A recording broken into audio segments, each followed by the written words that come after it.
Hey fam, my name is James R. Dixon, and I'm the producing artistic director for BlaQ, presented by the Fuse Theater Ensemble and Outright Theater Festival. I just wanted to take a moment to thank you for showing up. I mean, you totally showed up for the event, but more importantly, you are showing up for Black love, Black joy, Black abundance, Black resistance, Black liberation, Black bodies, and all of the gender fluidity and queerness in between. The past year has been so hard for many of us, and now more than ever, it is important that we tell our own stories. So I am petitioning others to answer this call by prioritizing the voices, the safety, the needs, and the creative endeavors of Black, Indigenous, and other melanated communities.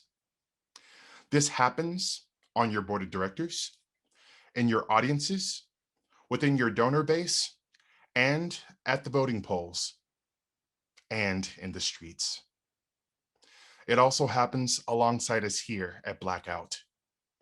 If you weren't ready before, this is your grand opportunity to get ready, because time is up. This is only the beginning, and we are rooted in our purpose. If you have any questions about future programming, collaborations, or ways to support, please feel free to email us at fusetheaterensemble@gmail.com.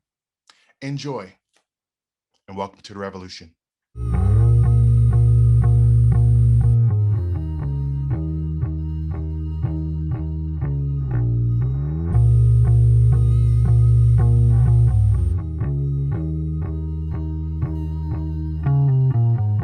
The White Dress, A Queer Performance Right by Roger Q. Mason. The stage. The stage is a bare playing space waiting to be filled with the people, their desires, and the places where they pursue what they want. Practically speaking, items creating each scene in the play can be pieces strategically placed around the walls or periphery of the theater, brought on for their respective scenes. These could be things that would likely be in the theater anyway, a clothing rack, chairs, acting blocks, equity cots to represent the beds even, etc. The players. The players are their respective characters and part of the ensemble. They are always on stage, actively witnessing the play, participating when they are called upon for their scenes. When not on stage, they create, feed, or react to the energy on stage. Prologue.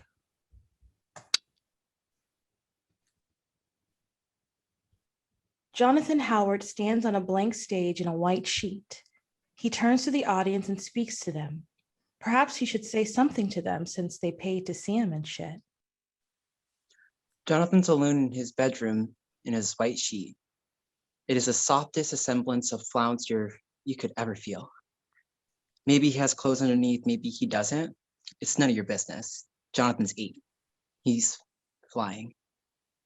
A sexy 60s tune like Diamonds Are Forever slinks its way into the playing space. Jonathan poses and rotates like an Egyptian statue turning on a lazy Susan. He ceremoniously puts on a pearl clip-on earring. As he moves, the actors playing Winnie and Theo appear on stage. Hazel emerges later and catches Jonathan's eye briefly. He immediately stops the dance and hides the earring. Scene 1. Hazel stares into Jonathan's soul, holding out a pearl clip-on earring. Where's the other one? I don't know. You are sure? I told you, I swear I don't know. Hazel Never slaps swear. Jonathan hard.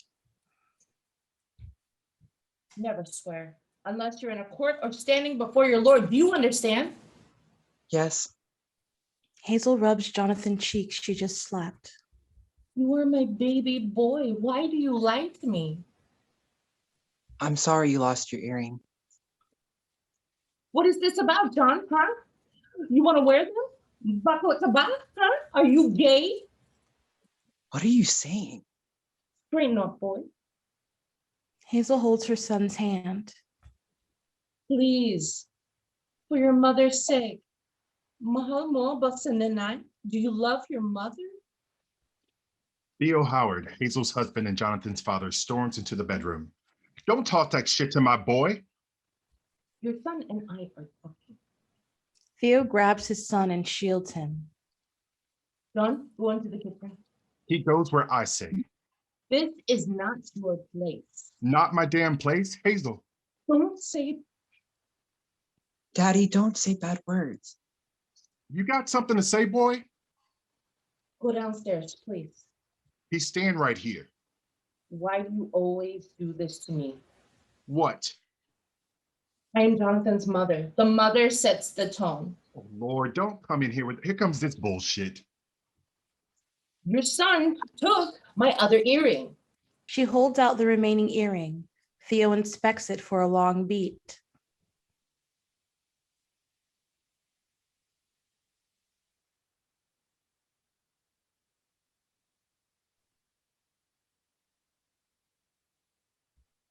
Jonathan recoils, anticipating his father's discipline. Theo So? looks at his son, then at Hazel, and laughs. So? 1,000 tense sinews in Jonathan's body relax all of a sudden. You do not think this is a problem? Have you lost your mind? I didn't take it, I swear. John, your parents are talking. Theo grabs the earring from Hazel and gives it to his son. You want this, John? Jonathan doesn't answer. Answer your papa. It's okay if you do. Jesus Mario, what's up? Theo hands Jonathan the earring. Here, it's from Tokyo. Black pearl. I cannot believe this. Daddy, I Jonathan tries to give the earring back. Good, John. Thank you, Lord. Don't reject the gift. It's rude. I taught you better than that. I give this family my best, and yet you are always doing like this to me in return. I expect.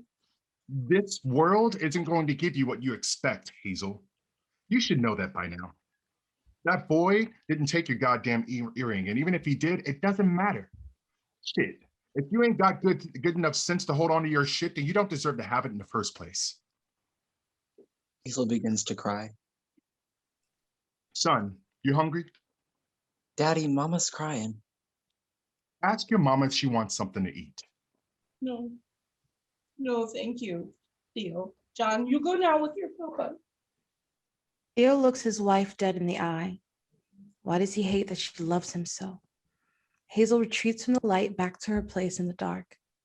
Theo leaves too. Jonathan lingers alone on stage in a blue-green dream.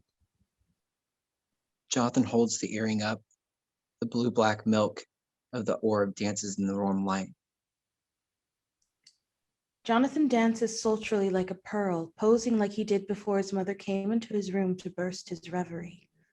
The 60s pop returns and Jonathan gets lost in it. Suddenly, Jonathan's parents appear back on stage like a haunting and stare at him for a beat. They catch him dancing. Maybe they are really there. Maybe it's a projection of his mind. Jonathan takes off the earring and stops dancing. Lights shift and a school bell rings. Jonathan scrambles to put on his school uniform. His khaki pants itch his butt. His blue polo shirt is too big and his black dress shoes are blunt toe. Who wants a clown foot? He puts the earring in his pocket. Scene 2. Winnie enters in pigtails. She is the best jump roper in school. Winnie watches as Jonathan clumsily jumps. That's not how you jump rope. Yes, it is. It's totally not. Jonathan jumps more vigorously.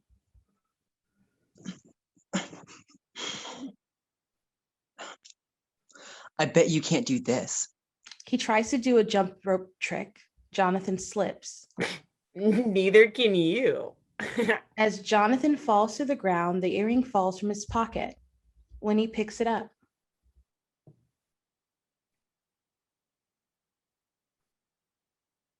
Give that back. Winnie withholds the earring. That's not yours. Why are you over here anyway, instead of playing with the boys? Give me the damn thing back. Ooh, I'm telling. Winnie starts to run off stage towards the teacher.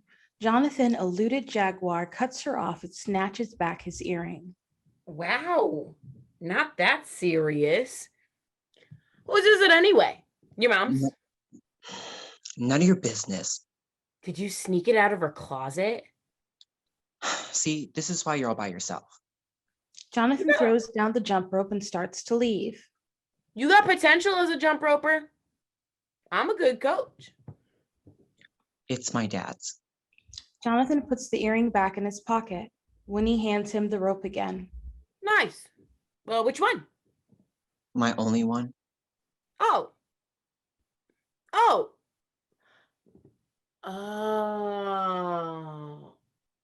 Oh. What a weirdo. I know you are, but what am I? They laugh. Let's see it. The earring. Put it on. Light shift. Jonathan is in his head now. It is a cold, gray-green world. There's wind and sound. Suddenly 1,000 eyes look at him. We hear Winnie as she continues to speak to Jonathan, overlapping him but growing soft, softer, softest. Winnie, the teacher on duty, the colleague. I mean, it's cool. What's the matter? Whom she taught in the lunchroom, she... Are you chickening out? It's really not that serious. Principal who's overheard and make a... It's just an earring. What? A silent note on his file, and it's his mother, and What's the matter with you? Can you hear me? and it's his father, and it's his father, and it's father, it's his mother. Jonathan? John. He begins to tremble out of fear of his own thoughts. We hear Winnie again, full-voiced. Johnny!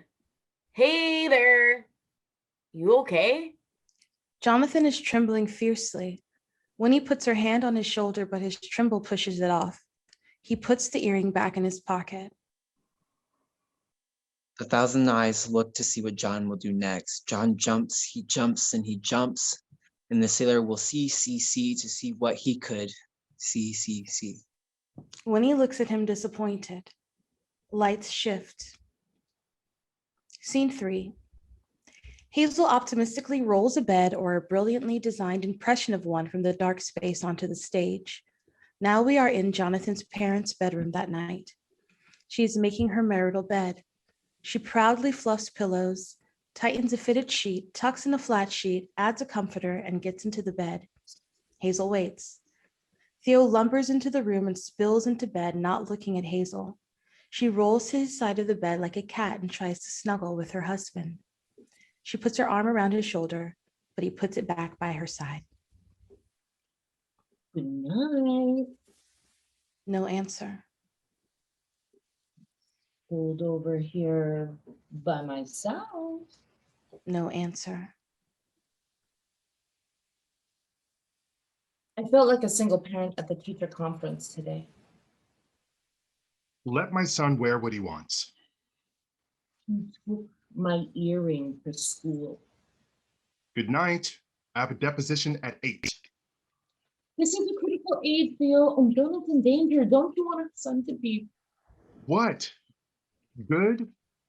In a suit and tie, selling real estate, managing a hedge fund office, clerking for a judge? Those are all fine ways to start. Bullshit. Then what should I do? Let him decide. We are his parents. We must help him find his way. Remember when you were staying at your aunt's?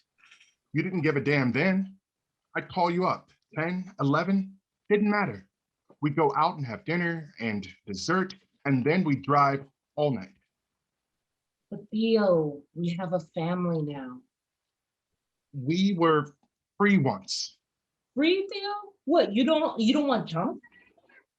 No, you.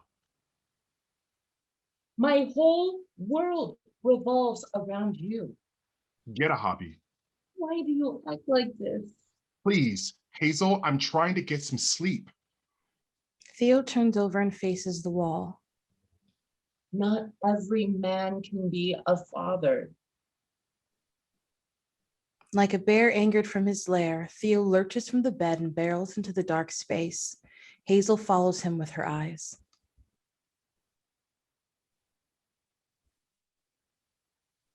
There is a scale in Theo's mind. On one side, the things he now must give away. On the other one, the thing he soon shall gain. On one side of the scale falls lower, one side of the scale falls lower than the other. Theo leaves the playing space and returns with a stack of papers for Hazel. Sign them. Hazel What- looks over the divorce papers. When did you prepare these? Theo won't answer. The truth would be too painful. We have a son together. The court can divide his time between us. Who will take care of you when I am gone? I'll be fine. Hazel kisses Theo on the forehead. He tries to avoid her, but her lips find his greasy brow anyhow. You know what I used to call you? My little firefly, always lighting up the dark places, hovering just long enough for me to get near you, and then poof, you're gone. But one night I caught you and I put you in a glass and I promised to keep you by my side until that light went out. I made that promise before your mother, my dad, that priest, and our Lord. And if you think I'm going to walk away from it now, you've got another thing coming. Because Hazel de los Santos Howard doesn't give up and go that easily. And you should know that by now. She hands him the papers back, unsigned. Lights shift. Scene 4. Theo bellows. He hurls clothes onto the stage. He is in Hazel's closet. He strips to his underwear. He rifles through Hazel's clothes violently, throwing garments everywhere, searching for the one he will call his own. Jonathan walks towards the closet, putting on the earring. He notices his father, the floor, the closet, the mess. Jonathan freezes. A chill, the ice of guilt, the fog of a secret revealed comes over him. Jonathan hides himself from his father's sight. Theo holds out a beautiful white dress and finds some heels he desires. Jonathan can't hold in a sneeze any longer. His father sees him. Jonathan stares at his father, frightened with the dress pressed to his body for a long beat. Theo shakes off the scare and holds out the dress. She has two of them, wedding dresses. One for the American ceremony and one for the Filipinos. Shit cost me $10,000 a piece. Some faggot friend of hers made them both. She spilled wine and pig's grease, lechen on hers. Thank goodness I kept this one. Do you love Mama? Boy, what are you doing asking me some grown folks question like that? Why are you so mean to her? Theo takes the earring from Jonathan and holds it up. What about you? I found Mama's earring and I'm putting it back. She wasn't wrong about you. Theo picks out a pair of Hazel's shoes. You shouldn't wear those Why not? because they belong to her. Shit, I bought them. But But what? they're for girls. Who told you that? Everybody knows that. And you believe it? Yeah, that's the rule. Theo puts on the heels and struts in his underwear as Shaka Khan's Clouds plays. Theo becomes himself, not the attorney, the father, the husband, but the butch queen in pumps who used to get drunk and dance to Shaka Khan and dream about making love to. Oh my, now look what you done started.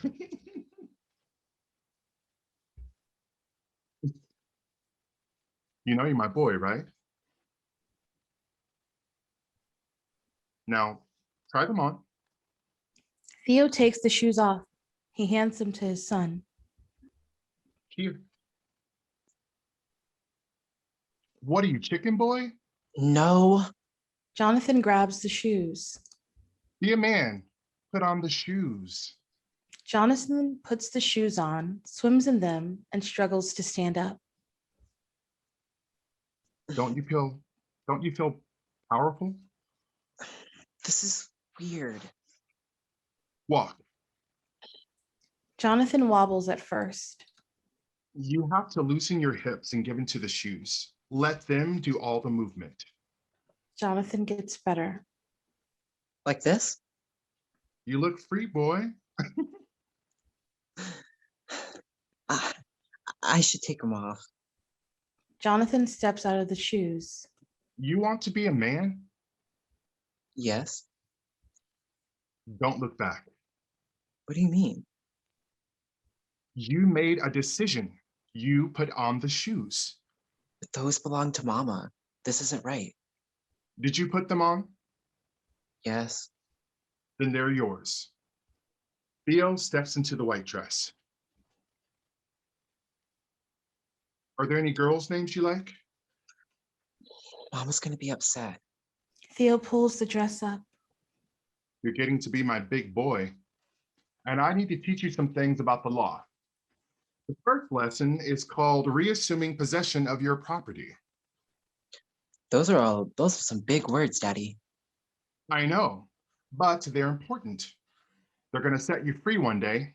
You see, something's been taken from us. Theo zips up the dress with no help. He's done this before. Now we take it back. Theo straightens out the dress. So let me ask you again. Are there any girls' names you like? Christy? How lovely. Nice to meet you, Miss Christie. Theo puts on another pair of Hazel's heels. I'm Alice. Theo curtsies and holds out his hand, limp-wristed. Jonathan doesn't take his hand. Kiss the hand, Christie. Hi. Do it like this, boy. Jonathan is frozen. Do it, John. Please. Don't leave me hanging now. Jonathan curtsies. Theo finds the other pearl earring. He hands the two of them to Jonathan. Weren't you looking for this? Jonathan holds up the earrings. He puts one on, then the other. He starts to giggle. My goodness, Miss Christie, don't you look blessed? Where you been, honey child? Light shift. Jonathan puts on his uniform. It is penitent. It is relief. It sucks. It is everything as it should be. Scene 5. Winnie is on the playground playing hopscotch by herself. Jonathan sees her and tries to get her attention. But she makes it clear she is ignoring him by turning away. Hey, 1, 2, buckle my shoe. I said I was sorry. 3, 4, shut the door. I You're said I late. was sorry. Oh, okay, but you're still late. I told you to meet me right after class. Right after. If you can't be on time, how do you... I have been here for 5 minutes. 5 minutes waiting for you. It's really hard to do that, you know. Jonathan pulls Winnie in towards him and kisses her. Wow. Sorry. Why? I didn't mean to. Why are you sorry? I should go. And run away from these wet lips? Excuse me? You like me. That's gross. It's okay, John. I'm cool with it. We're just friends. Not anymore. You kissed me. My mom says that's a change in the relationship. You're really weird, you know that? That's why you like me. That's why you keep bugging me out here. Look, I'm just trying to be nice. You liked kissing me, didn't you? I mean, it wasn't bad. It could use a little work, but How could it be better? God, I gotta teach you everything, don't I? You gotta make sure your lips are wet, but don't let me see you doing it. You gotta lean in. You gotta make me question if you're really gonna do it or not. You gotta look into my eyes and Hey, you're kind of asking for a lot. don't you watch any movies? I mean, aren't you romantic? Jonathan kisses her again. She returns the favor. He returns the return favor. They try to make each other mouths melt together. Like vanilla ice and chocolate ice cream in July. They keep kissing. Light shift. Scene 6. Theo is alone in his home office at his computer. Every man emerges from the black space and talks to the audience. Hi, I'm Everyman because, well, look at me. Who doesn't want a nice white piece of... Theo clears his throat and gives every man a look to get on with the damn play. Every man gets back on task. I'm here for the Howards. Whenever they are alone or in need, Could you do your job, please? I am. I'm speaking to them. I'm their way in, their majority voice. I said do your job, boy. Play your parts in third person. You know what? You ain't the only white boy in town. If you can't do what we need, then I'm sure we could find somebody. Okay. All right. Fine. Every man is here for Theo. Better for you? Poor daddy. Poor daddy. Look at him. He visits SeanCody.com. Every man pops up. He's in a solo. He's 2 fingers in and working on a third. Theo is edging. Stop edging, Theo. Let it... Theo explodes. Finished. Jonathan enters with English homework. Theo scrambles to close his computer. Every man snaps to the soft blue light of a resting computer screen. Theo wipes his hands on his pants and sits frozen at his desk. Father and son share a beat. Jonathan hugs his dad. It's okay, Daddy. Theo nods. My little man. I just finished my science now. Light shift. Angst-filled late 90s pop plays. The ensemble members bob their heads and dance to the anxious beat. Jonathan throws off his uniform and stands on stage in his underwear. He is a weak, scrawny boy. He tries to flex his arm muscles, but fails. He attempts to do 20 push-ups, but falls after the first 10. The ensemble stands up and laughs at him. They throw a track and field jersey, some gym shorts, and running shoes at him as they mock his weak body. He hurriedly puts on the uniform. The ensemble starts jogging in place in unison. Jonathan jogs in place and tries to match their pace. Scene 7. Jonathan's 13 now, and he's in the middle of schoolboy's locker room. The room is bare, but it smells like piss and socks and dried wet dreams. Jonathan mops his forehead with his wet shirt. He looks at his body. He flexes his muscles. Sure, they will get larger in 5 years if he's lucky, but only after 1,050 more reps, 7 barbell weight increases, and 2 periods of physical plateauing. The ensemble drops to the floor around Jonathan and stays in plank. In the movement sequence below, Jonathan and the ensemble will create a rhythm of human sounds and movement and effort. Jonathan drops down to the floor. He looks out. The determination of sperm floating upstream fills his pupils. He does push-ups, 2-arm, diamond, Navy SEAL, 1 arm. Some members of the ensemble drop out of plank and go back to their seats. Jonathan does push-ups, T-shape, wide grip, narrow drip. Another ensemble member sits down. There's one left. He stares at that ensemble member. It's the actor playing Theo. who collapses and sits down, defeated. Jonathan does push-ups. He does push. He does. He sweats, falls. Light shift. Scene 8. Jonathan stays in the same position on the floor, but the world around him changes now. It's a crossfade, like the ones they whip up on Broadway. Winnie, also 13 now, enters with an ice pack wearing the male version of the school's uniform, white shirt, khaki pants. Jonathan remains on the floor. He is in his school infirmary now. His nose is bleeding. He clutches his face to conceal the blood, and the cheek it drips down in the face which couldn't turn away fast enough or put up a fight against those assholes from the football team. Ah, shit. Here. Thank God you work here. I volunteer here instead of PE. Now tilt your head up. What does that do? Just do it. By the time I explain it to you, the biology of it will have started What? working.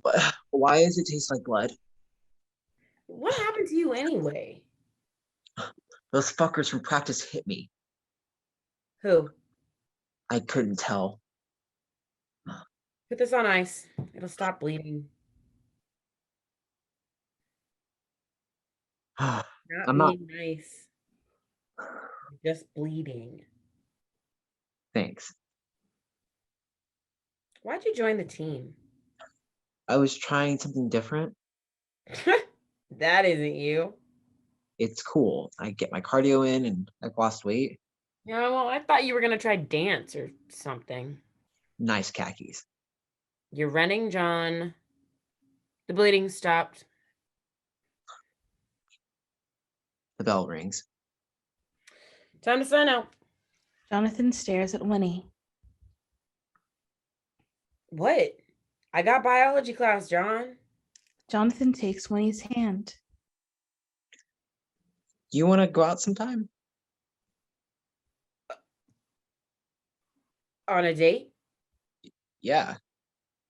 Like a formal, official. I like you. I want to be with you. So I'm my treat. Why? Sorry? I get an allowance too. I mean, it's a date and Oh, look. I just ruptured a tradition. James Dean and Natalie Wood are going to be so mad. why does this have to be so Complicated? Look, I just wanted to. You're cute when you get frustrated. Winnie kisses Jonathan on the cheek. See you tonight. I'll just get my ticket online. Winnie exits. Jonathan waits till she leaves, then dances a hell yes jig. Lights shift. Winnie and Jonathan get ready for their night. Winnie puts on a pair of 501 jeans. She rolls the bottoms up, rebel without a cause style. She starts to stand as if there is something between her legs. She gets scared. Jonathan puts on bootcut jeans and a polo shirt, looks at himself, his ass, his thighs. So cute. Winnie puts on a skirt, takes it off. She puts on girl shorts, takes them off. Jonathan fixes his eyebrows to make sure they look good. He puts on some lip balm. He takes out rice paper. He looks at himself. He looks too clean, too perfect. He messes up his hair and eyebrows. Winnie puts on a wife beater and the 501 jeans again. She looks at herself. She licks her finger and slicks down her eyebrows like a dude. Jonathan notices the earrings, his mother's Tokyo black pearl earrings in his jean pocket. He takes them out, looks at them, and shoves them in his back pocket where no one can see them. When he throws on some Chucks, she slings a denim jacket over her shoulder and puts a fitted cap on her head, backwards. Done. Scene 9. Winnie and Jonathan stand on stage together, looking out. They will look out for the rest of this scene. They will say each other's stage directions and never touch, but the words can course through their bodies and bring them heat. Yes, it's like bent. They go to the We'll movie. go on a date. Jonathan and Winnie grab chairs from the dark space. Jonathan sits a polite distance from her, but Winnie sets her chair very close to his. He feels her heat. It's nice. An overly romantic John Williams type score plays under them as they talk. He puts his arm around her shoulder. She looks at him. He puts it down. She puts it back. She wraps her fingers around his. He scratches his thigh. She rubs her thigh. He notices. She smiles. He grabs her hand. She puts her thigh on his. He squirms in his seat. She runs her hands between his legs. He's a little wet. He leans in to kiss her. Two tongues chase each other around a fleshy cave. They start conversing in real time. I know this is weird, but it fits. What? Your tongue, it fits in my mouth. I would hope so. No, Winnie, I'm serious. I mean, it fits. Like it's compatible. Winnie stares at him with a mock, serious face. And now you think I'm a nutcase. Winnie keeps staring at Jonathan. He starts to squirm with discomfort in his seat. Out of nowhere, she gives him a wet willy. They laugh. Out of shock, she for the pleasure of a well-executed prank. Oh, shit. We're at the movies. Who cares? Fun. I mean, I'm with you. I don't give a fuck. I can just, Be all I see is you. drama queen. Hey, It's a good thing. Winnie kisses Jonathan. can we be like this forever? Sorry, I over. Let's just be here. Now. She looks into his eyes and leaps into them, something she's afraid to do. What will she give up by swimming in someone else's eyes? Winnie gives Jonathan a soft, light, wet kiss on the lips. He's totally sprung. Jonathan starts to pulsate. Winnie disappears. We are in Jonathan's feelings now. Scene 10. Jonathan quakes alone on stage in ecstasy from Winnie's kiss, his first real teenage kiss. He brings the white sheet from the dark space, the white sheet that helped him know man could fly. Jonathan is a whirling dervish. He is the world rotating with human ecstasy. He is in love. The sheet is Terpsichore in a blessed wind. He wraps it around him. It billows into a bell. His feet are its clapper. He rings. The good news is here. Scene 11. Theo sits on the side of his bed, looking at the sheen of his new silk boxers. He straightens out the bed sheets as best as he can detect. He takes a deep breath. Mark, played by Everyman, enters. Sorry, no parking. The ad said, "Don't talk, just do." Let me look at you.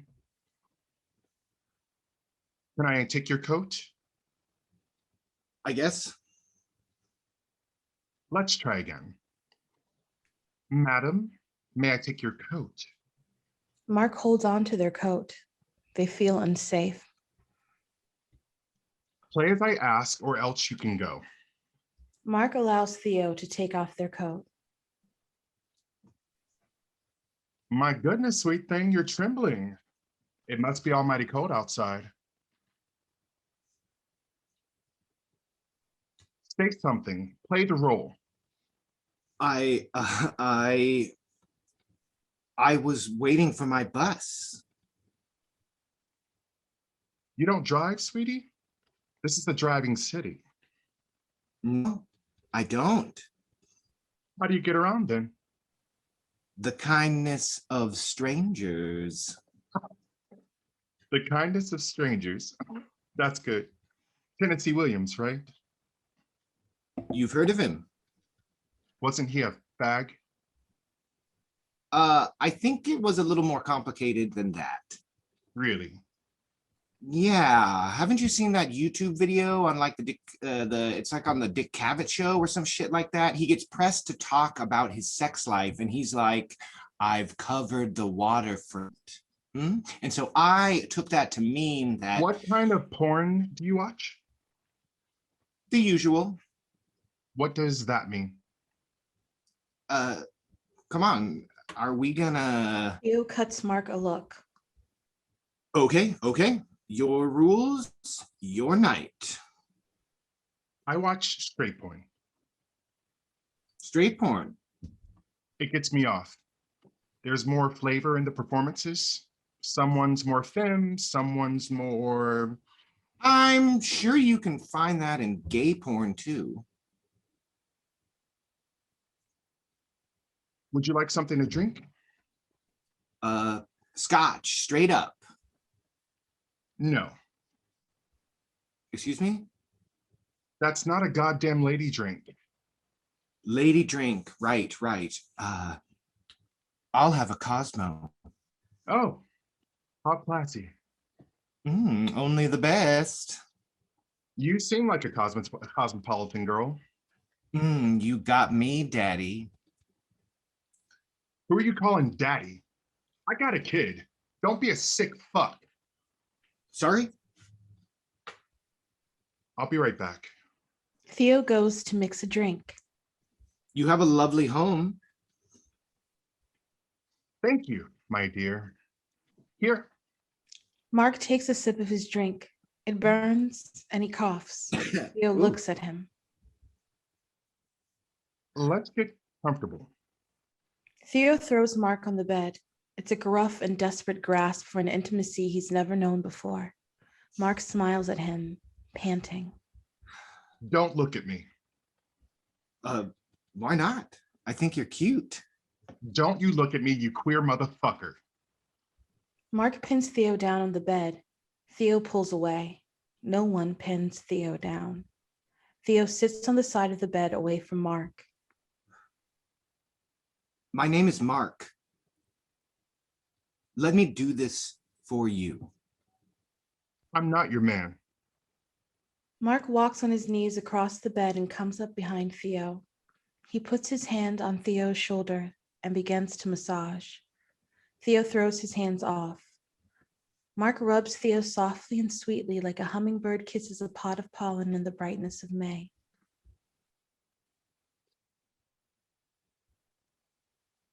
That feels good.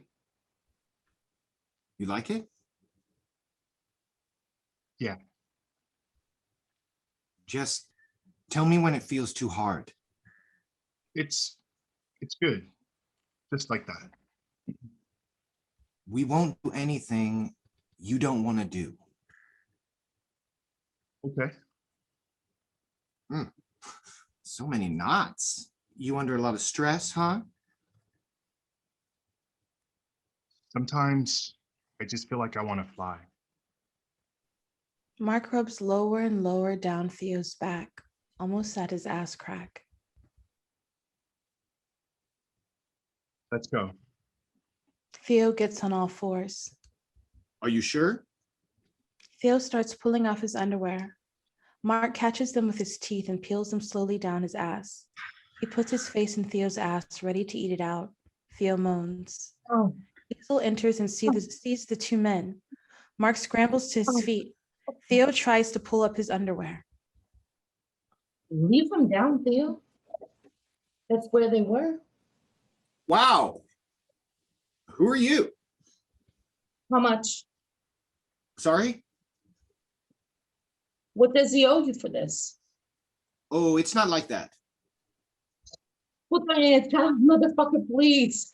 Hazel goes to a secret drawer, not secret anymore. She finds $1,000. She counts up the money she saved for the trip, for a bus ride back to her mother's, for a plane ticket to another life. She hands it to Mark. I can't. You take it now. Hazel puts the money in Mark's pants. Mark exits in a hurry and Hazel looks wistfully at her husband. She surveys every inch of her nude, disinterested, disgraceful husband. I'm I'm sorry, Hazel. Hazel takes off her wedding ring and sets it between his legs. Lights shift. Scene 12. The truth, the whole truth. So help me So help God. God. God. Theo and Hazel come forward. They are in battle. They are talking at the same time. As they speak, Jonathan squirms. He doesn't give a shit. He pulls out some black nail polish and starts painting his nails to pass the time and tune out his parents' bullshit lies. Your Honor, good morning. Thank you for taking the time to hear my story. My name is Hazel de los Santos. De los Santos. This is my son. His name is Jonathan. He is my only child. He is in middle school. He is young, and he needs his mother. The mother sets the tone. That's the advice my ex-mother-in-law gave me many years ago. My son, Jonathan, deserves someone who can help him become a productive man in society. I will do that for him. His father, Theo, well, his life is, Theo is, he brings men home. Did he tell you that? He brings men home to our house in our bed. Men, strangers with their dirt and their secrets, and he has them in our house, in the rooms where my son and I eat and wash ourselves and go to sleep at night. It is unsafe. It's unsafe, Your Honor. Theo has put my son in danger, and I need you to let me save him. Hazel looks Theo dead in the eyes. Pa alam sa akin, alitaptap. Goodbye, my firefly. Judge, good to see you. How's Bethany? Is she in college now? All right, now that was my rival school. You did? Well, hell, I didn't know that. You must be very proud of her. She's a very smart girl. She takes after her father. You had a good influence on her. Pre-law. She's on the right path, I can tell. She's going to be one of the greats. It's amazing what we rub off on our children. We hope it's good, but we know it all sticks. This is my boy. He's a sharp kid. He's just like his pops, aren't you? There's no doubt he'd be best with me. I've got the money, the time, the abilities. I will take care of him. Let's not waste any more of the court's time. I can have the custody paperwork signed by the morning. Jonathan runs away into the black space.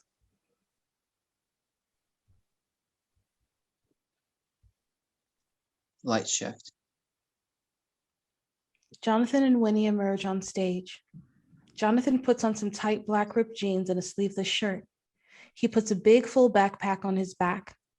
Winnie, wearing some men's boxers and a white button down, brings a huge beanbag, some incense, a few beers, and a Sony CD player to the middle of the stage and sets them up as her room. Scene 13. Jonathan is 16 now. He walks into Winnie's bedroom with his backpack on. He still has the earring on. Jonathan takes it off briskly before Winnie can see. So how does this work? Jonathan straightens himself out. Well, I'm emancipated minor now. Don't you have to be 18? I mean, there are exceptions. I'm 16, so I just started petitioning. Petitioning? So it's not official. Well, So I'll be housing a fugitive. look, my parents are divorced now, and they both are completely fucked up. And I just applied for a job at this ice cream shop lately, and I'm just trying to figure everything out. And I can pay you rent, and I just need a few months, and then I can. Wow, too many thoughts. Not enough space between them. Jonathan sips a beer. I think it's cool. I mean, you can stay here. Mom won't care. Don't worry about it. Jonathan spills his beer in his excitement. Shit, I can clean this up. Relax. I've spilled worse shit on here. Thinking about you.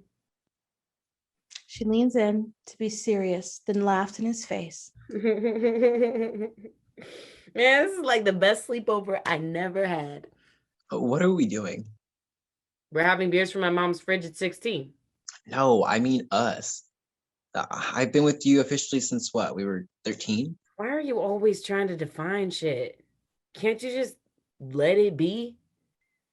It's just, frankly, I spent more time with you more than at my own damn house. And now that I'm living here, we just never discuss. Chill out. Fuck. Just chill out with the definition shit.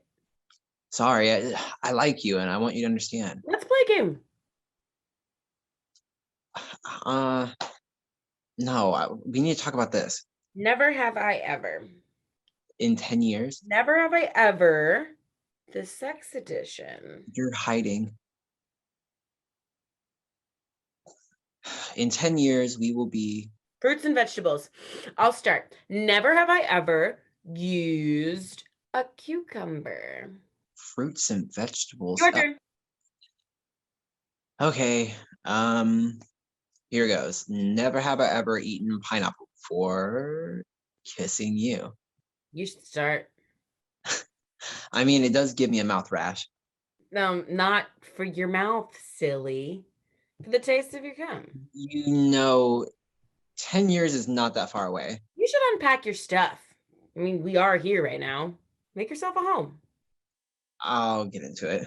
Okay, you're making me nervous. Let me help you. Winnie opens his backpack and pulls out a blouse. She examines it. Jonathan is frozen. Hot. It's for. Jonathan, stop. Jonathan repacks his bag. Maybe this wasn't a good idea. He starts to leave. This is beautiful. No, it's not, Winnie. I'm confused. I need to stop dressing this way. I need to stop feeling this way. When I look at myself, Don't add up. yeah, exactly. I just. Want to crawl under a rock and die? Don't be an 80s teen movie, please. Can I show you something? Yeah, sure. Winnie takes off her shirt slowly, seductively. Jonathan looks away prudishly. You know what? You don't want to see them? Because it's cool if you do. Yes, I do. Winnie reveals her midriff. Hold on to your skinny jeans, John. She finishes with a striptease flourish, taking off her shirt to reveal she is binding her chest now. Jonathan stares for a long beat. Say something. Yeah. Maybe I shouldn't have shown you. No, Winnie, dude. Girl. Oh my God. What am I saying? It's all right, John. When did you start? A couple months ago. Makes me feel more like me. Cool. Jonathan regards the bind.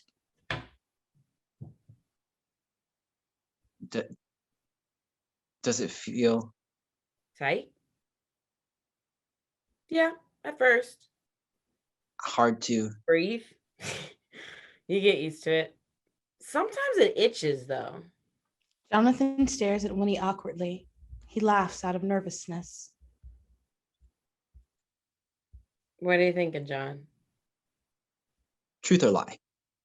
Oh, God. Truth. That I want to take it off and play with them?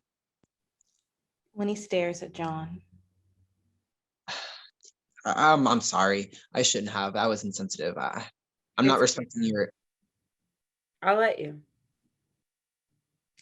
Jonathan and Winnie undress and begin making fast, furious love. They rush to make their two bodies one, exploring every sinew of each other's corpus. Necks, ears, shoulders, stomachs, thighs, asses. They speed down the road to union. Light shift. Scene 14. Jonathan puts a bandana around his arm, puts back on his same pants. and notices his nails are still painted.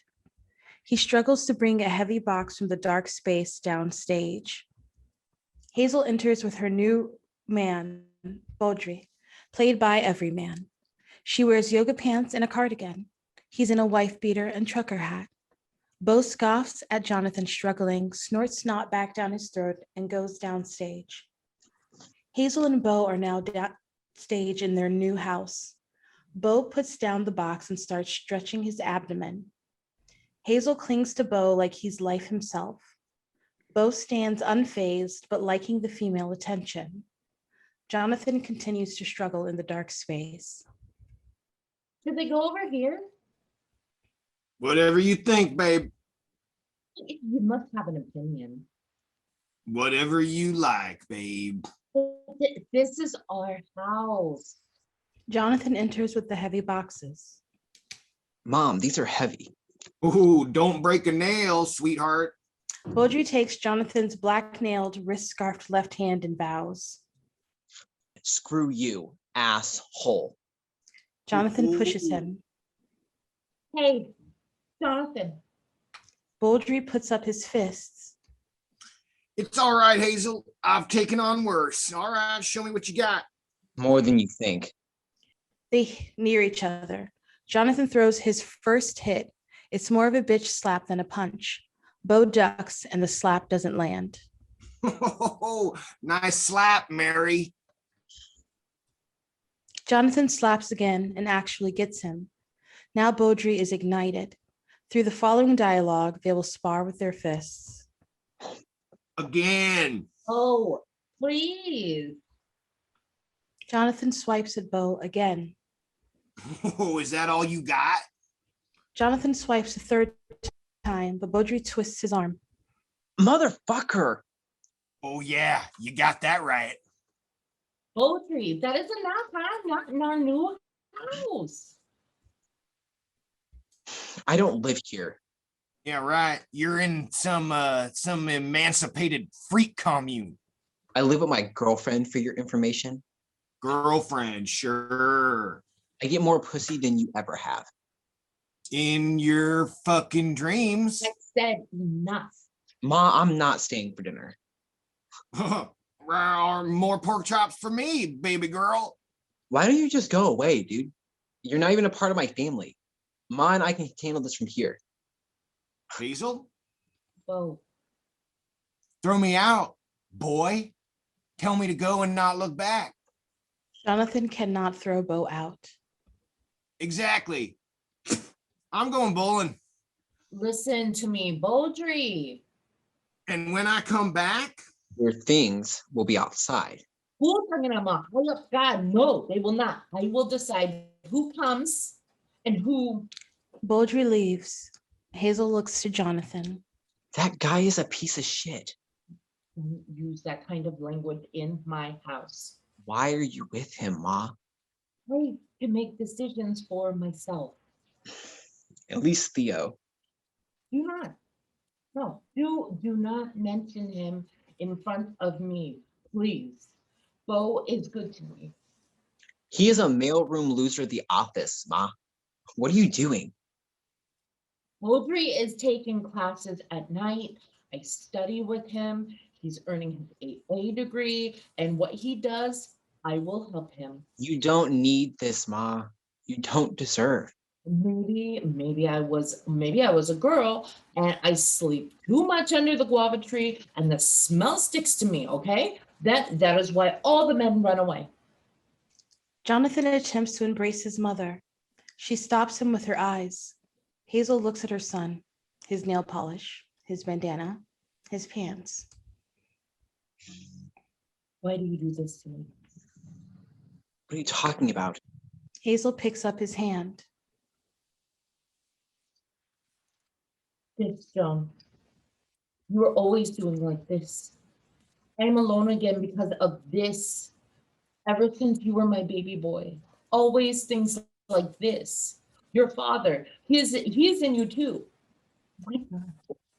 Jonathan storms towards the door. Mama, tell me the truth. Are you a faggot?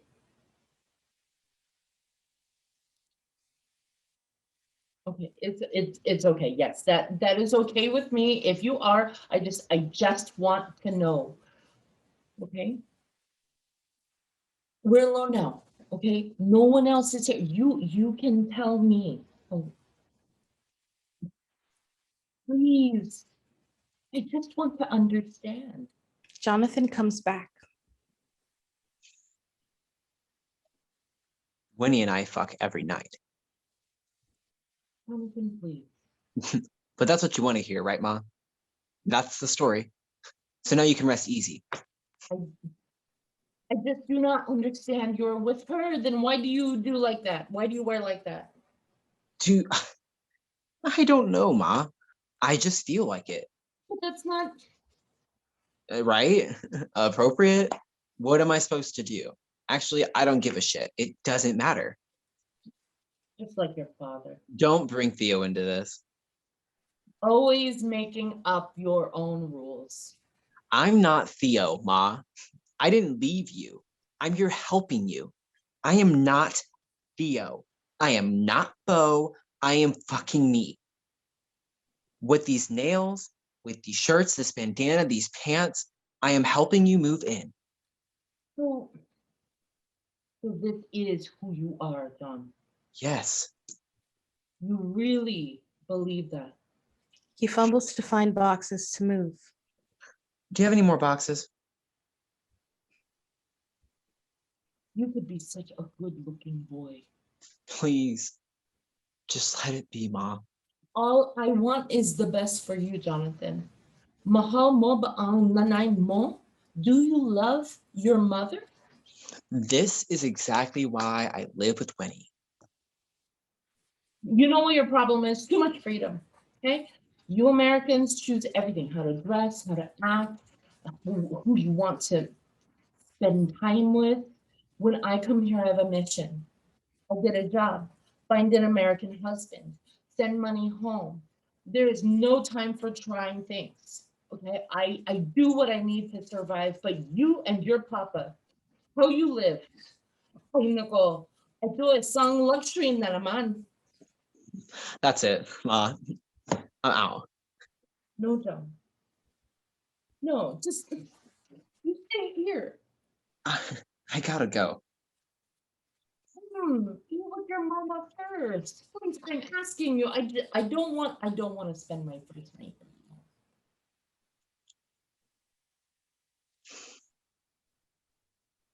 Okay.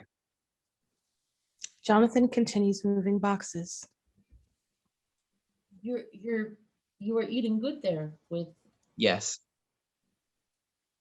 and if you're ever out late and you're near to this part of town, I know. the new lawyers at the office, they are dictating until 9, 10 or so. It feels like you're not even here. You're like working again, Ma. It keeps my mind down. We're having pork chops. Uh-oh. I can start frying them. Not too dry, huh? Lights shift. Scene 15. Winnie is sitting in bed. Jonathan enters the scene, starting to undress. He attempts to pin her down in missionary, again, just like he always does. She stops him. John, Yeah, baby? but I want to say this the right way. I'm sorry. I know we didn't establish the safe word last night, and I just got me so It was fine. I mean, I even came. even. Sorry, that shouldn't have. Oh, Did I hurt you, Winnie? Tell me. just relax. Shit. Let me try to get this thing out. Jesus. Winnie looks at Jonathan, reclining in their bed, the bed they share like two old, settled fucks. This is really what you want, isn't it? What are you talking about? Ma and Pa growing old, lying in bed together, making each other's pillboxes and watching political television till 2 a.m. You might be skipping a few. What if we brought someone in? In for what? The third. A third what? My God. Are you this much of a child? Do I have to spell everything out for you? I bore you. Don't you ever just want, I don't know, to take a chance? Experiment? I've never been with anyone but you. Well, maybe this will broaden our horizons. I don't need my horizons broadened. See, that's the damn problem. When have you ever asked me what I want? But I'm happy and we're happy. Like, what else could we possibly want? Everything. I want everything, Jonathan. I want what every soul in this world pines for, but can't muster up the courage to stand up and take. But now it is right here at my fingertips, ripe for the taking. And so I am asking you, John, do you want to come along and take with me?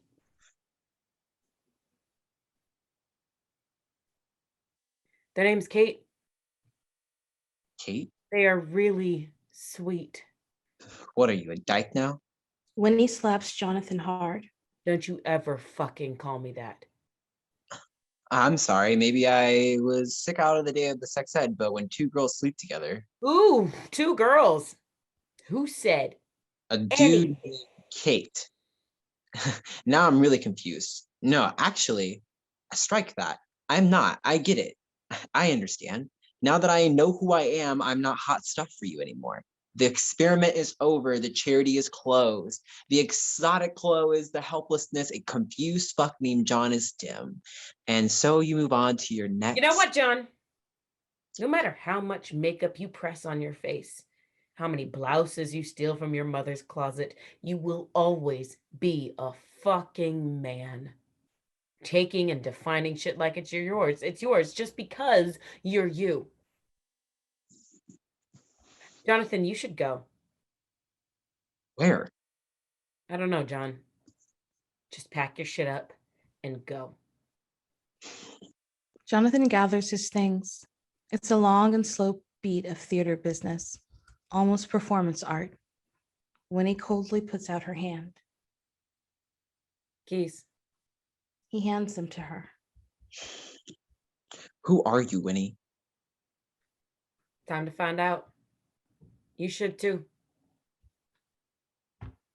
Jonathan digs in his pocket and finds his mother's black pearl earrings. He hands them to Winnie. Here, give these to Kate. Jonathan storms away. Good luck, John. Winnie stares at the earrings. Scene 16. Jonathan stands in place. This is a performance exercise in language, time, repetition, revision, and imagination. Audience and performers. So it's art, honey. Jonathan walks out of Winnie's door, down his front stairs, and onto the stupid suburban street.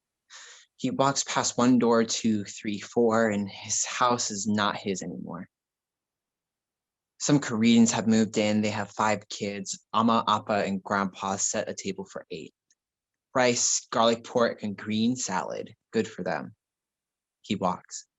To the main street, we buffer his neighborhood from the real city. He looks back. Don't look back. He walks. Till day, till dust turns.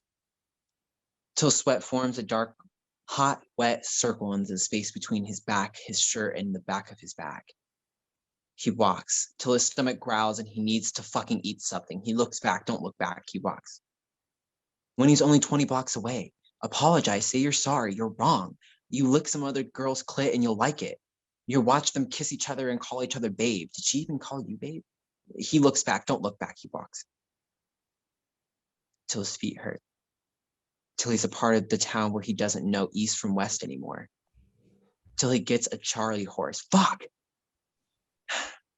Till he needs to stretch, till he needs to sit down. He looks back. Don't look back. He walks.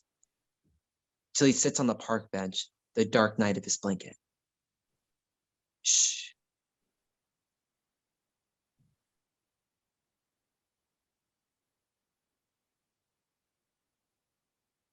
Jonathan sleeps for a long beat. Monica, played by every man in a bandana and some sunglasses, appears. She taps the sleeping Jonathan. Hey, Frightened, Jonathan scrambles to sitting. I was just, It's okay, sweetheart. I'm not, Homeless? You're on a park bench it was just a nap. at 3 a.m. You can use my phone. No, thank you. I'm fine. You're kind of cute. Thanks, I guess. Why are you I was taking a walk. cool? Can I sit next to you? Um, I'm not weird. Trust me.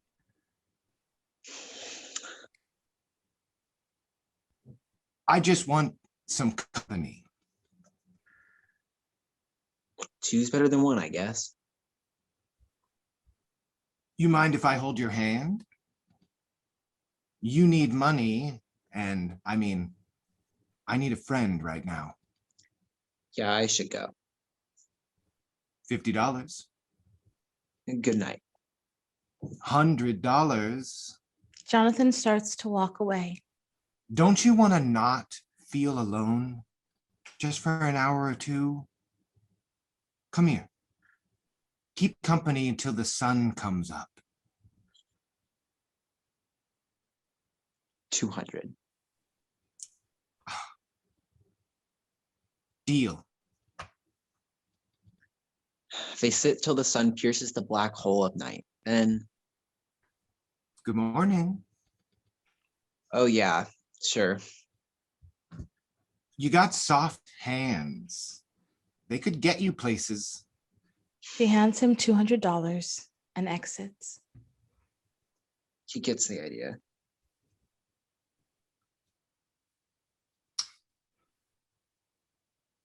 He downloads Upstream Swim. What? Be patient, it's a startup dating app. Wait, who are you? I'm everyman. I'm here whenever you feel in need or alone or... Aren't you supposed to just narrate? The rules have changed, baby girl. You're on the street now. You need some help, real help. Every man finds 2 Mexican Coca-Colas. He sucks the last of his soda through a straw and makes that loud sound everyone avoids when drinking soda in front of other people. Everyman is now Trey. Trey who swallows every time. Jonathan guzzles his soda sound straw like a good Dom top. Do that again. Do what? The mouth thing. Drinking? Oh my God, yeah. You can do it too. No. It's a normal thing. Human, basic. Do you think I'm pretty? Should we go back to your place? I like jazz. Trey runs his finger up Jonathan's inner thigh. He twitches. Trey's hand is cold. His need is desperate. Maybe we should wait till. Damn it. I shouldn't have. Dude, calm down. It was. My fault. All my fault. Right, man, don't do that. Oh, bad Trey, idiot Trey, privileged white fucking Trey. I am too presumptuous, too assertive. I should ask first. I should get permission before I do things, not act like some latter-day conquistador who... Dude, okay, man. Wow, you need to relax. I mean, you gave me permission. Trey. It's a pass that you wanted, right? Otherwise, you wouldn't have asked to go back. Trey, shut up. I'm a horrible person. I'm the worst. Trey runs away. Jonathan spends his 17th birthday on the streets. Every man doubles back. This time is Q. They have on a skull cap and some pseudo-ethnic jewelry and a unisex caftan. They pull out their phone and begin texting Jonathan. We hear the ping-ping of texts going back and forth. They speak what they are texting to each other. Every man returns. They are Q now. Hey, handsome, are you legal? Barely. What's up? Kiss emoji. Are you on the way? Ellipses indicated that I'm typing, but I untype and retype, and then I untype again. I'm already here at the gift shop, but no rush. Did you read my profile? Yeah. I mean, I don't think that you did, because in the looking for section, it clearly states NSA. You agreed to come to a date. I thought that was just role play, and I didn't want to break up the momentum of the story. So you don't want to meet up, and I came here for nothing. Why are you pressuring me? I just wanted to see you in person. We never met in person. This is ridiculous. OMG, I cannot believe this. You are man pressuring me into intimacy. You are using your status as a man to make me do things that render me unsafe and unloved. I cannot believe this. I am just coming off of a 2-year, no strings attached, commitment-based bicoastal experiment for 3, and I am very fragile right now. I cryptically kind of said that very explicitly in my profile when I stated, and I quote, docking my boats on both seas. Ugh, guys can be so dense. Can you be more literate of social cues? I think you should leave me alone. Oh my goodness. You don't want to leave me alone. You are like the guy version of Glenn Close in that rabbit killing movie. That's who you are. You're Glenn Close. You figure that can't have me, so no one can. What a selfish fuck. You are attempting to manipulate my emotions and cajole me into reneging my principles. No strings attached means no strings attached. I should report you. Yes, I'm going to report you. No, wait, I'm not going to report you. I'm going to post your picture on a dark web porn ring and encourage creepy ex-porn stars to text you nasty pics for at least the next year.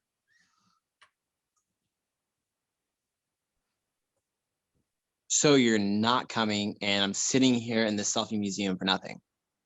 BlaQ. Fuck you, BlaQ. Jonathan spends his 18th birthday on the street. Jonathan falls into slumber, lying like a fetus on the park bench. Hazel enters carrying a handbag. Hazel strolls through the park. She looks at the park bench. She walks towards it and locks eyes with Jonathan for a second. Hazel thinks she sees her son sleeping in the park. She does not see her son sleeping. No, it can't be her son. Jonathan wouldn't be sleeping in the park. Hazel exits.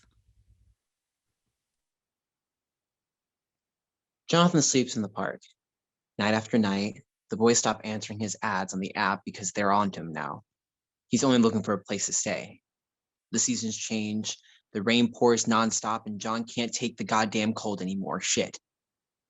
He gets on his knees and he finds his way to a Starbucks job so he can charge his phone and change his profile on his app so he can steal coffee after the door is shut and the shop is still, so he can pay the day rent and, the day rate of his halfway house and halfway decent, but the bathrooms still don't really work though. They're always fucked.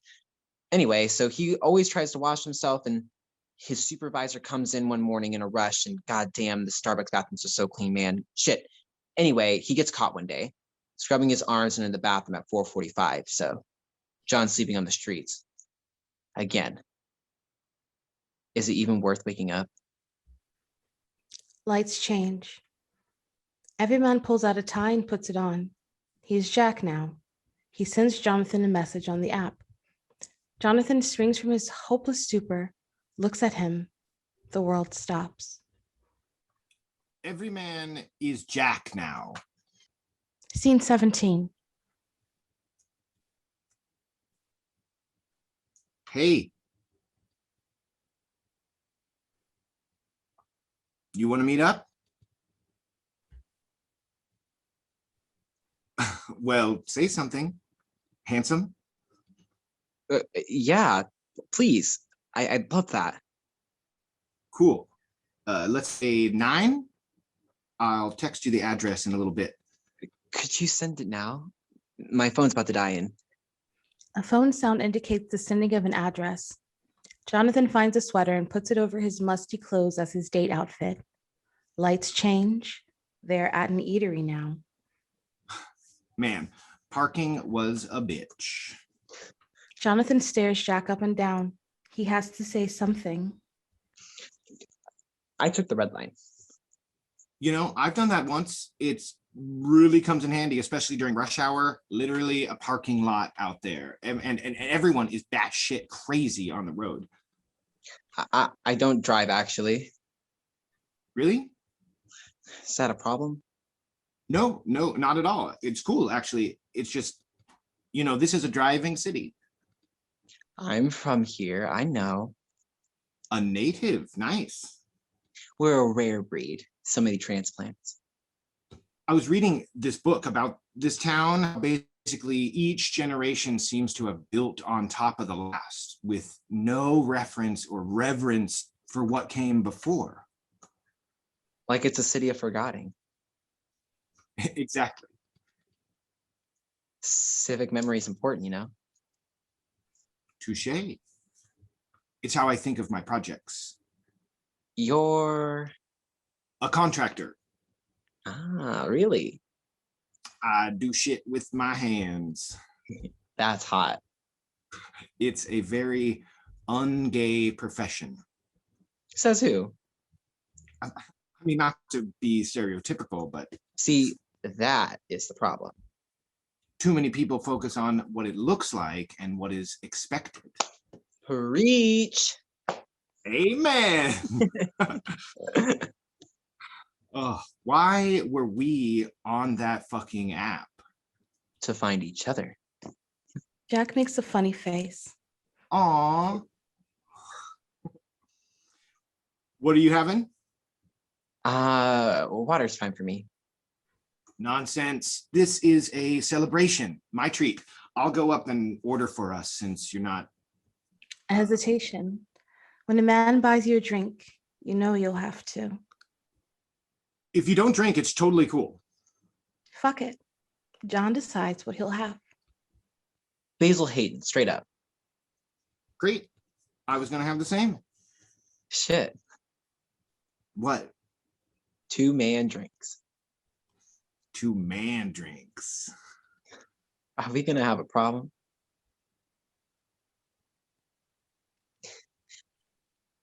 I mean, sorry, shit. Sorry, I was just... I was just messing with you, man. Whew. Oh, shit. I was getting really nervous. Nah, man. I like being with you. Theo appears on stage in a separate plane from Jonathan and Jack. He looks at them, two young, healthy gay men in heat, from afar. The boys move as Theo speaks about them to us. Jack touches Jonathan's hand. Electricity courses through his arm up to Jonathan's brain. He starts playing with Jack's hands. They chase each other's thumbs and middle fingers. They detect each other's moisture and absorb it as their own. They trade atoms. They try to reach past that electromagnetic field, negative ions or biocharge or shit like that, which separates one thing from another through a thin layer of microscopic zap. They grasp each other's hands. They are one. Through theater magic, they travel to Jack's apartment. It is one hot fluid movement. It is as simple as moving from one light source to another, but they are touching, feeling, and grasping for each other's limbs the whole time. In the apartment, Jonathan feverishly gropes and caresses Jack. He's doing the heavy lifting. Jack politely obliges. Jonathan takes off his shirt. He pins Jack down to a chair or the floor or a wall or whatever the hell you can find in the theater for him to pin him down on. Jonathan unbuckles Jack's belt and begins to reach for his member. Theo disappears. Wait. Jonathan retreats immediately. Sorry, should I have taken it slow? No, you were in your moment. You don't No, it's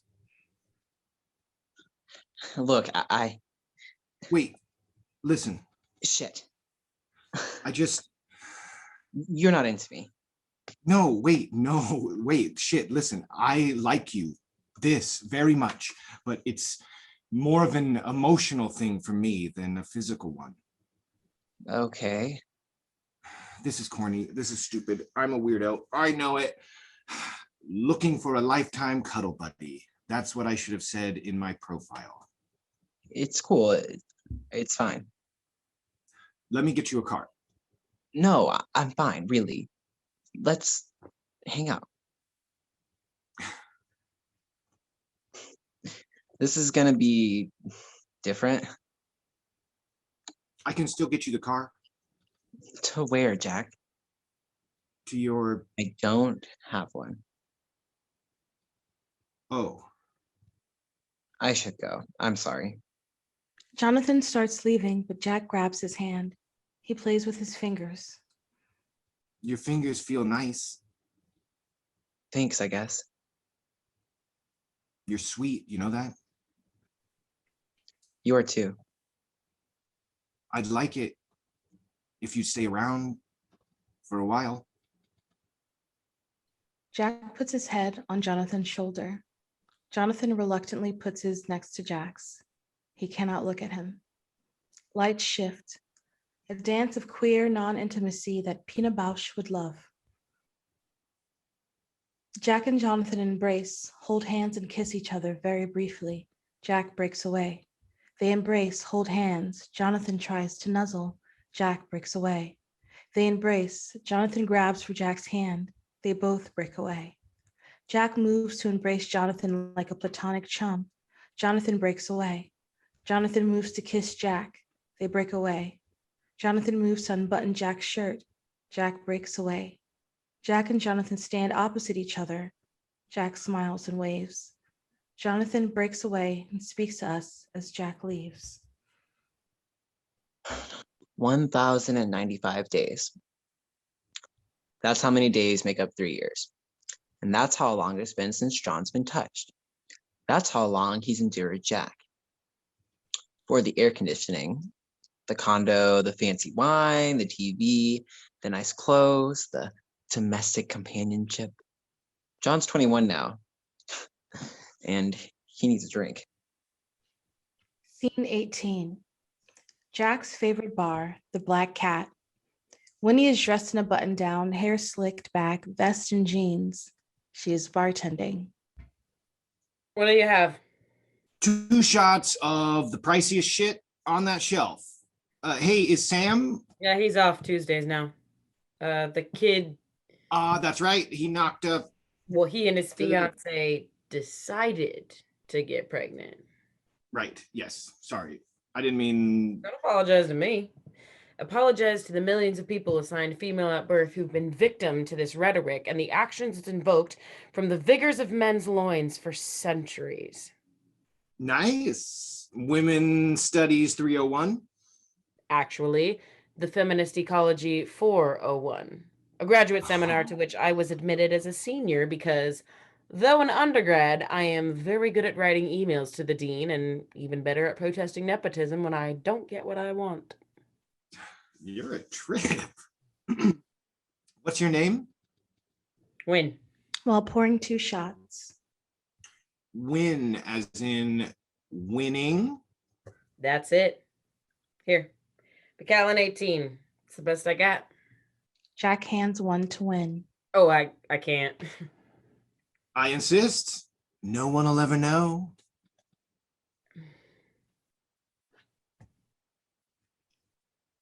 They drink. God, this is smooth. You've never taken any nips at closing? I just started here. You're an honest fellow. Oh, you don't mind if I call you. Not in the least. I prefer it sometimes. Win gets several texts and begins answering. Damn, you're blowing up. Yeah, sorry. This girl. Ooh, nay, say no more. Yeah, commitment is a lifelong challenge. You really think so? Yeah.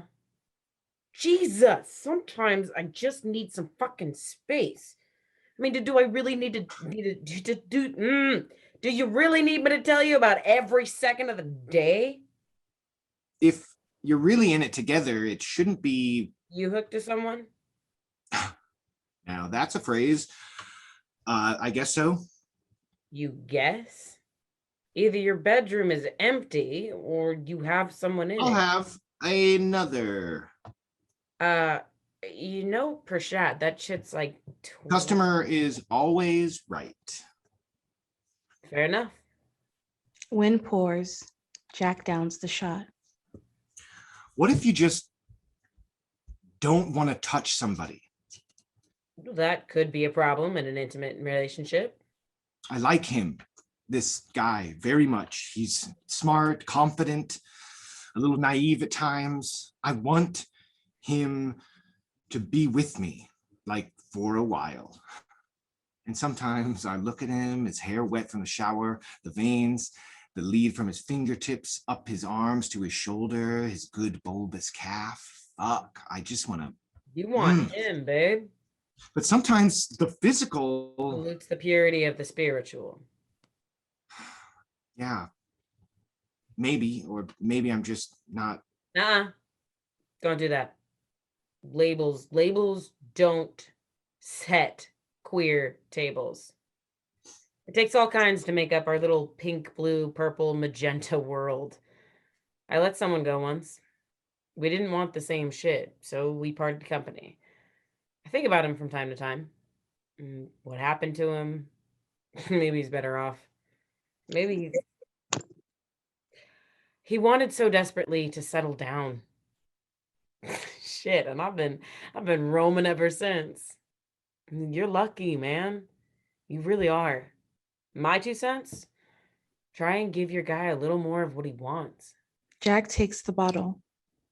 Just charge what you think. Jonathan enters the bar, dressed up in some clothes Jack bought him. He sees Wynn there, and Jack. Dude, what the fuck, Winnie? You look, wow. John, you look Established? I know. I'm a member of the housewives set now. You took a walk, John? Yes, dear, even trophies leave the house from time to time. This is your.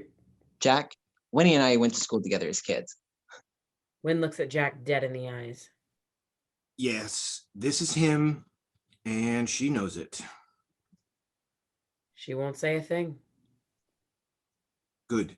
You'd be amazed the secrets a bartender keeps. What, have y'all been talking about me or something? They break eye lock. John takes a long swig from the bottle. It's your birthday soon, isn't it? Last month. Wynn tries to pour a shot from the bottle Jack cradles. I'll get him something. No. My treat. Folks, I know I'm worth fighting for, but please. Wynn mixes John a stiff drink as Jack watches and drinks straight from the bottle. Wynn hands the drink to Jack and touches John's hand, softly, sweetly, loudly, so Jack can see. This is how John likes to be touched. John's body melts involuntarily. Jack pulls hard from the bottle and walks out the door. John looks at Wynn, then towards Jack, who's gone now. The room is empty. John and Wynn hold hands and lock eyes. It's electric. Lights change. We are back in Jack's condo. Jack waits like a cat on a hot tin roof for John, who enters quietly as he can, resting. The drink was that good, huh? Let me get you some water. You're gonna piss some of that, whatever you've been drinking out of your system. Jack pulls John into his body and kisses him passionately, but Jonathan pulls away. Isn't this what you want, baby? Jack tries to slobber on John again. Not if it's not real, Jack. You're gonna leave me. If I don't give you what you want, you're gonna leave. Sooner or later, you're bound to do it. Because that's what gay boys do. We're not gay boys, babe. No labels, no definitions. We're just John and Jack. Are you gonna keep loving me? Shh. Let's go to bed. The sound of hospital monitors and beeps fill the stage. Theo creeps on stage from the dark space in a hospital gown, rolling an IV and stands, weak and wasted. Every man appears and changes out of street clothes and into nurse scrubs. He's ready for another night of wasted compassion and useless care. Half these folks on this floor are dying anyway, but this is what pays the bills. Every man is now Nurse Paul. Nurse Paul wheels a hospital bed onto the stage, helps Theo into it, and leaves him to rest. Scene 19, the hospital. Jonathan enters wearing a flannel shirt, some tough guy jeans, and boots, maybe construction boots. If we had time to have him grow a mustache, we would, but we don't, and it's dumb to put on a fake one, so just accept the fact that he has a mustache in his spirit. Jonathan sits by his father, who is in a hospital bed. Hepatitis. Shit, I'm sorry. Why couldn't it have been something people care about, like syphilis or AIDS? Don't wish that upon yourself. He was a fucking user. Shit. Isn't that some shit? I've been fucking raw for years, and then I get the big C from a one-nighter with a goddamn user.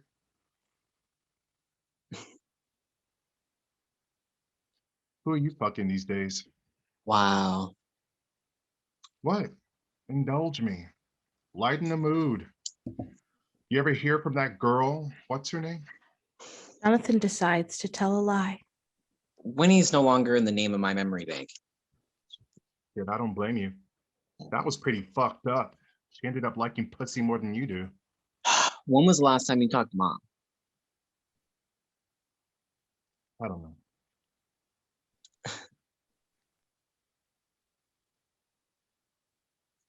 Does she know that you're even in here? I spoke to Mom. She's still with that redneck? You know Bo? I knew she'd lost her fucking mind when she went with a fool like that. Well, Bo's gone. He moved back to Utah. So he was a moron Mormon motherfucker at that. Shit, Hazel? You could have been in a cult. Damn. You're talking like you're concerned about her. Who, me? No. She asks about you. I don't know what to say, so I don't really say anything. Attorney-client privilege. Good. I taught you well. You know there are cures now, pills and treatment plans. You'll be okay. I'm not taking that shit. They can save your life. For what? It's your life.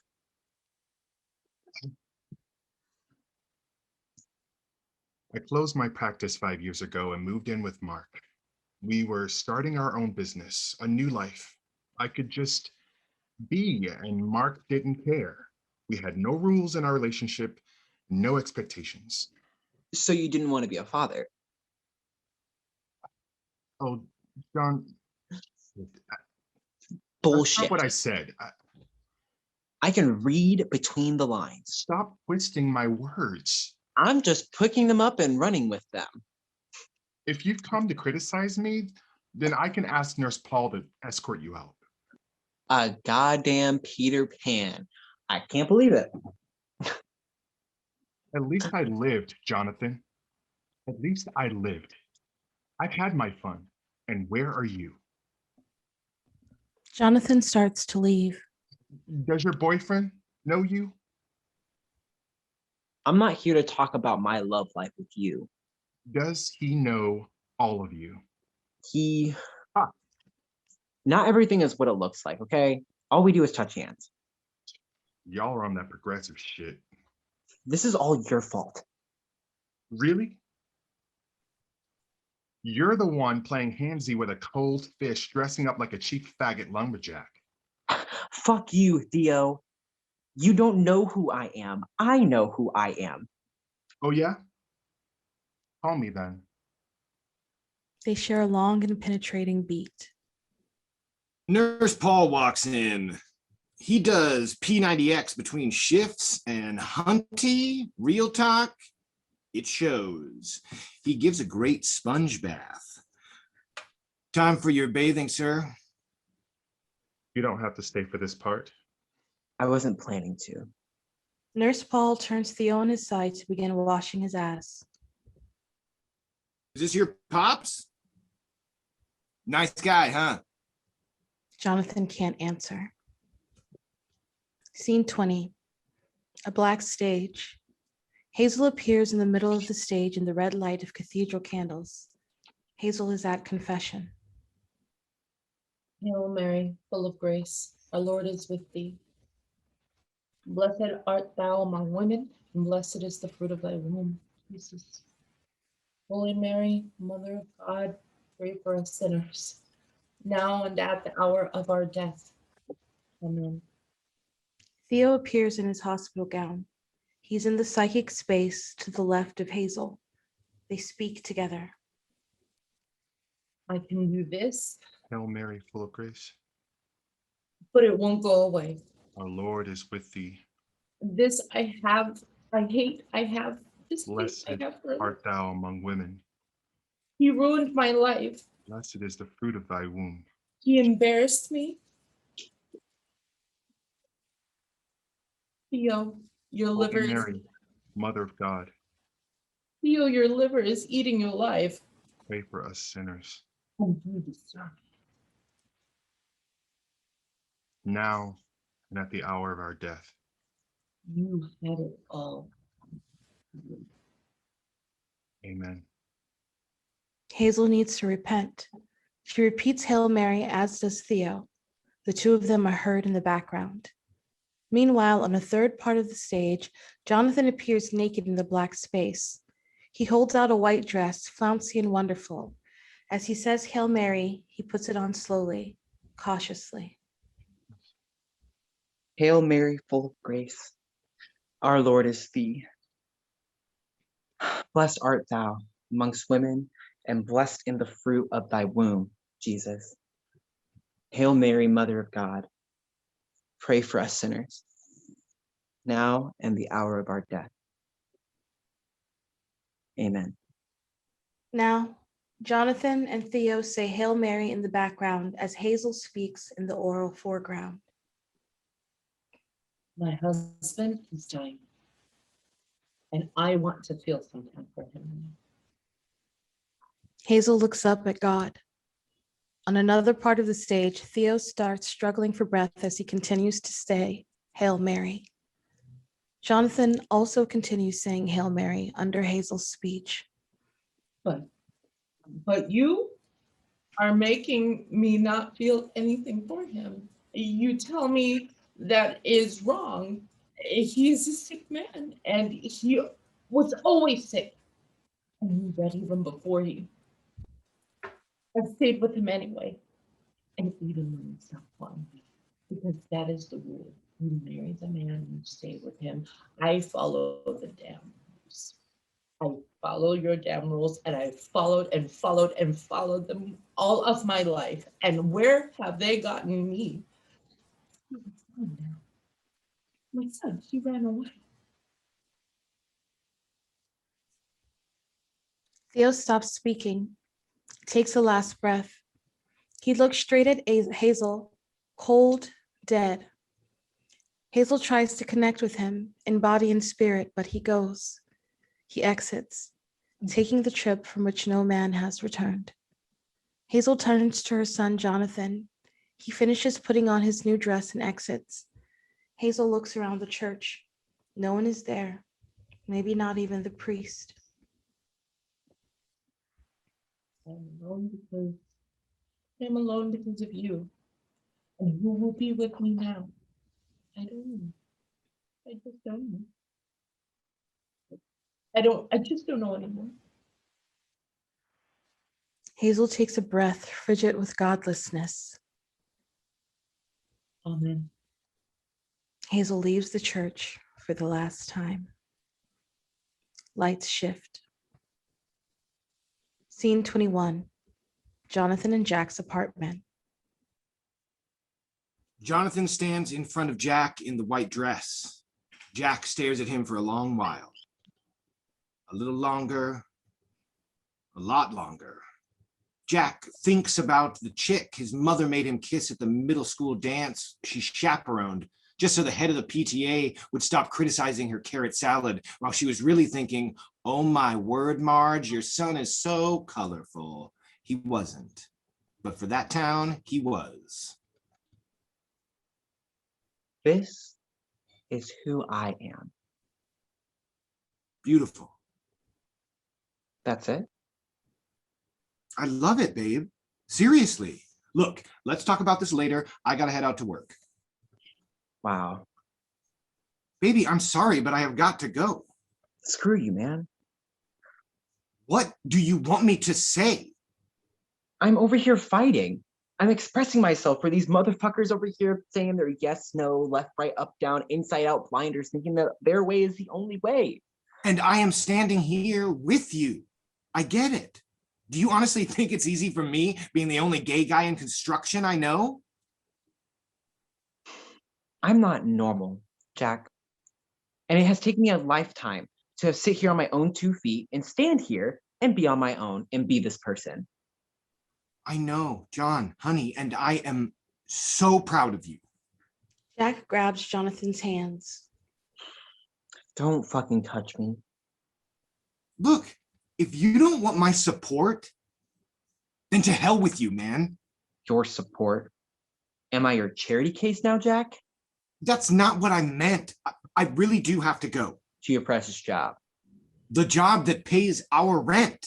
Rent.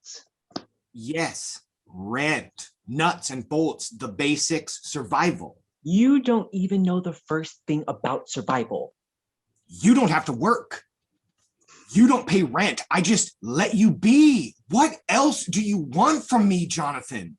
I am more than a trophy queer waiting for you to come home and give me a cold fish peck after you eat half of my meatloaf and then complain about how you're gonna be fat someday because of my cooking. I want to kiss you in places our mother have never seen us kiss before. I want us to be 2 people that melt into one. I want us to feel scared when we bleed a little bit when we make love. I want us to fly with you, Jack. I want to fly. I just don't get it. Why won't you touch me? Jack touches the hem of Jonathan's dress. I'm scared of you, of this. Jonathan attempts to kiss Jack, but he backs away. I'm sorry, I can't. I'm sorry. Jack runs out of the door. Jonathan stays on stage and watches him flee. Lights shift.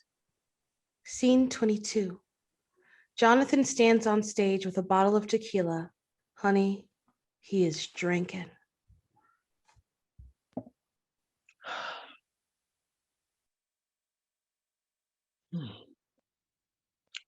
Jonathan is at everyone's favorite local bar, the Black Cat. Bonnie Iviera, some shit like that's playing, and it's maroon and green in there. Why did we change the paint? He takes a long swig from the bottle of tequila. Alcohol runs marathon through his veins and reaches to his fine mind, his judgment. The room breathes. He is in a cloud now. He tries to sweat up the water vapor and suck it all up from his mouth droplets by droplets, but there's too much sweat and loud music and wishful lust in the room. So he sits on this fucking chair. Shit. It's high. Wynn, dressed in a cardigan, buttoned down, trilby hat and tie, runs up to him. What the fuck? Oh, shit. Dude, this dress. Oh my gosh. Oh, shit. What are you doing here, John? Writing. Jonathan tries to curtsy but stumbles. Winnie picks him up and puts him in a chair. John, dude, you are lit. How did you get that in here? Shh. Join me. He offers her the bottle. My girl's here. Tell her to join us. Jonathan downs more tequila. Oh my God, are you trying to kill yourself? Wouldn't that be poetic? Are you with, Mm-mm. No. oh, He didn't want to fuck. what a loser. He's missing out. You know, I'm still mad at you, right? You look good. Avoidance. I want to kiss you. Jonathan leans in for a kiss. Jack appears and sees Jonathan and Wen, but averts his gaze. He pulls out a flask and takes a very long swig. Whoa there, cowboy. What, you don't think I'm pretty? You look fantastic. Again, you didn't answer my question. You need some water. Jack walks closer to Jonathan and Winnie. Kiss me. I got my girl at the table. No definitions. Jonathan kisses Winnie. The blue-green dream light reemerges. We are in both of their heads now. He looks into her eyes. Their eyes. Their eyes? Yes, their eyes. From now on, we will refer to Wen with they, them, their pronouns. Are they really in love with their girl? A moment. Wen leans into Jonathan for a kiss. Jack appears between Jonathan and Wen, drunk, confused. Jonathan breaks away from Winnie. Jack, I can explain. Don't bother. Jonathan, let's go home. I'm not going anywhere. Jonathan, the car. He's just had too much to drink. Don't speak for me. Okay, I'll get some water. I don't want your fucking water. If I wanted to have your water, you shouldn't have thrown me out of your fucking house. You're how he ended up on the street? It's not that simple. I did what I could for you, John, and you know that. Well, I'm financing his ass now. Fuck you, Jack. I'm not your black ass faggot whore. All right. Show's over. Stop touching me. Get your hands off him. Hell, you spent 3 years not hardly touching him, and now? You know about this shit? You two been spending all this time about this, shooting shit about me, talking about me, huh? Jonathan, I am sorry. Yeah, sorry. if you're gonna talk, then get it right. Do you know what would have happened if different things would have occurred? If I would have just turned out differently? Do you know how much better I would have been? Just know I had somebody who... I'm sorry, John. I'm so sorry. Believe me, not a day goes by that I didn't wonder how you were. They embrace. Jack throws Wen off John. Wen falls on their arm and screams. Jonathan goes to comfort Wen, who is in immense pain. Let's go now. Not on your motherfucking life, Jack. My entire life I've been told that I need to be who I want to be and how I dress, how I act. Who the fuck? You know what? Fuck this shit. God damn it. Not tonight. Not tonight. You know what? Tonight I am going to grow my wings and fly. John grabs the tequila bottle again. John, no! Don't fuck my shit up, Winnie. I'm ready to fly. Give me that. John downs the bottle as Jack and Wen try to pry it from him. In prying, they push John, who hits his head, lying on the floor lifeless. A siren sounds. Jack weeps over Jonathan's lifeless body. Wen tries to revive him.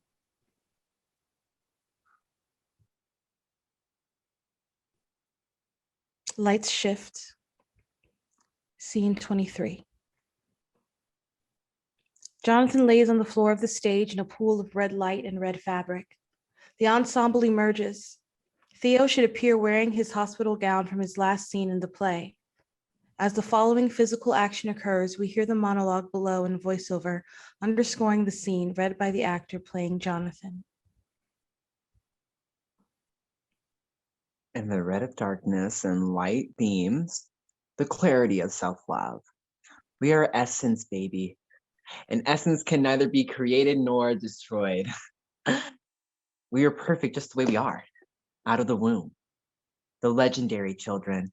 Before mother took away earrings and father made us in their self-image. Before the love came and lovers left. Before the fall. Before shame and self-doubt and fear of difference burned hateful holes in our veins, we were perfect. We gotta get back. How can we get back?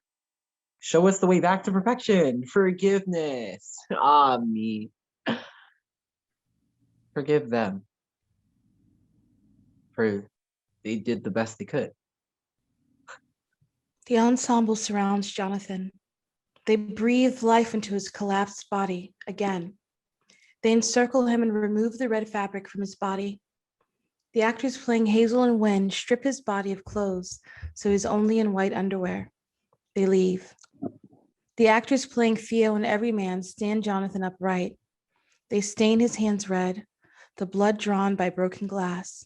They wrap his head with a blood-stained bandage.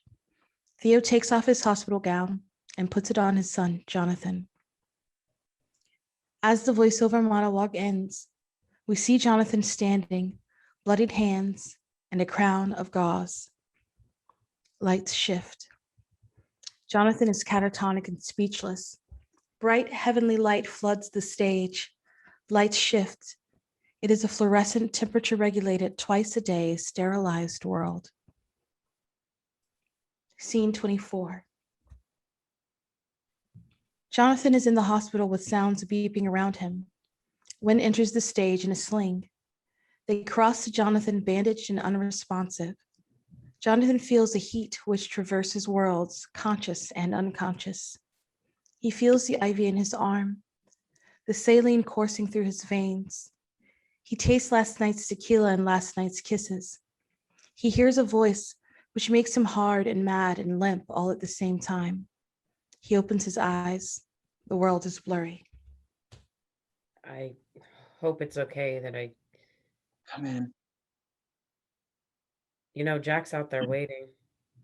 He's worried about you. Do I look like I care? How do you feel? Fabulous. Jonathan's head starts throbbing. Shit. Careful. Wynn rubs their arm where it hurts. Jonathan and Wynn look at each other deeply and longingly. I meant what I said yesterday. I apologize, John. What I did was, It doesn't matter now. now that we're both in the same neighborhood, maybe we can... Shh.